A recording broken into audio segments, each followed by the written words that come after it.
Salam alaikum, Azul, bonsoir. Je ne sais pas si les grands traumatismes collectifs se transmettent d'une façon ou d'une autre à la descendance des gens qui les ont subis. Mais ce qui est sûr, ce qui est observable tous les jours, par tout un chacun, est que les Algériens sont réellement dans une si vieille macération. Un climat social très délétère, où la haine et l'animosité semblent être devenues une sorte de constante nationale. Et pour cause, le peuple algérien a tellement souffert, subi tant et tant d'injustices, de violences, d'oppression, depuis la nuit des temps, colonialisme, occupation après l'autre, dépossession sous toutes ses formes, bannissement, déportation, déculturation, assimilation culturelle dans le sens digestif du terme. En 1962, le peuple algérien a enfin, et après une si longue nuit d'oppression, réussi à se libérer de l'emprise coloniale. Mais il a tout aussitôt été incarcéré par les voleurs de feu qui avaient subtilisé son indépendance et qui se sont révélés encore plus atroces que les pires occupants qui se sont succédés à la tête de ce malheureux pays. Plus atroces parce qu'ils sortent du sein de ce même peuple, parce qu'il a été difficile de les identifier et de les combattre, parce qu'ils avaient trompé tous les Algériens qui avaient cru en eux avant de comprendre qui ils étaient vraiment. Des despotes et de la canaille, pour parler vrai.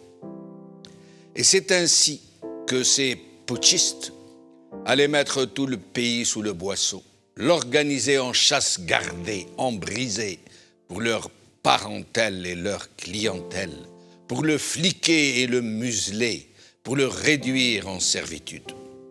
Et c'est ainsi qu'au lieu de tout faire pour se guérir de ces grands traumatismes, le peuple algérien n'a pas eu d'autre choix que de tenter de survivre, de s'en sortir dans ce qui était devenu une jungle, par un régime mafiocrate qui allait se maintenir à la tête du pays jusqu'à ce moment où je vous parle. Depuis 59 ans. Une dictature militaire qui, pour se maintenir à la tête de ce pays, n'a pas usé que de la force brutale, mais aussi, et surtout, de la corruption de masse, de cette méthode insidieuse qui consiste à diviser les Algériens par le moyen d'une distribution concentrique de la rente pour se ménager des alliés naturels et anesthésier les masses. Il en a résulté une profonde dégradation des valeurs propres au peuple algérien, qui ont gravement dégénéré, qui n'ont gardé de ce qu'elles furent que de menteuses apparences. La haine, le mensonge, la cooptation clanique, l'hypocrisie, la discorde, l'identification identitaire exclusive, la médiocrité et le système D ont été institués en règles politiques de gestion de la société. Elles sont devenues une sorte d'échelle des valeurs à rebours, des valeurs et de passage obligé pour la réussite sociale. Et la société tout entière s'en est ressentie, imprégnée jusqu'aux attributs qui la fondent et qui procèdent du vivre ensemble. Vivre ensemble dans des conditions toujours polémiques, toujours réductrices, toujours négatives. C'est pourquoi je crois qu'une profonde révolution culturelle devient un processus indispensable. Nous avons besoin de nous guérir de nos si vieilles blessures, de repartir du bon pied. Le Hirak a été un début de retrouvailles. Et c'est en cela qu'il a réussi le prodige de nous débarrasser des sempiternels et insidieuses polémiques idéologiques, identitaires, régionalistes, etc.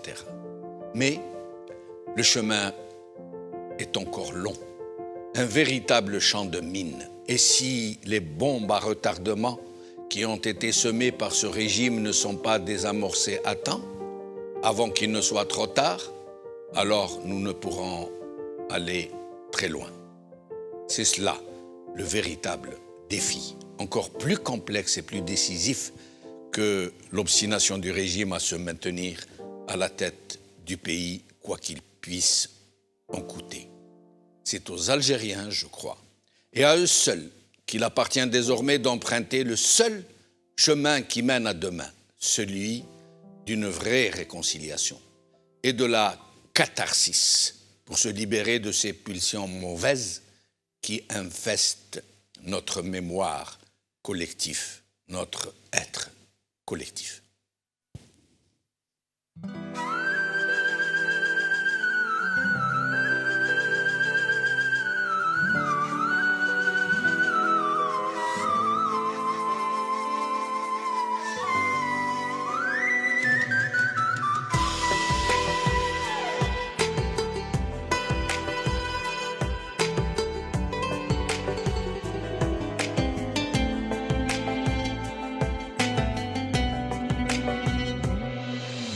غدوة نهار جديد علينا ترجع الأيام الزينة لينا غدوة نهار جديد علينا ترجع الأيام الزينة لينا تتفتح البيبان من جديد ضرنا تعمر باللي جينا تتفتح البيبان من جديد ضرنا تعمر باللي جينا وشوارع تملى بالناس وناس فرحانة بالناس وشوارع تملى بالناس والناس فرحانة بالناس وعلى صحتك نسقسيك وتقول لي راني لاباس وعلى صحتك نسقسيك وتقول لي راني لاباس لاباس عليك يا بلادي لاباس عليكم يا ولادي لاباس عليك يا بلادي لاباس عليكم يا ولادي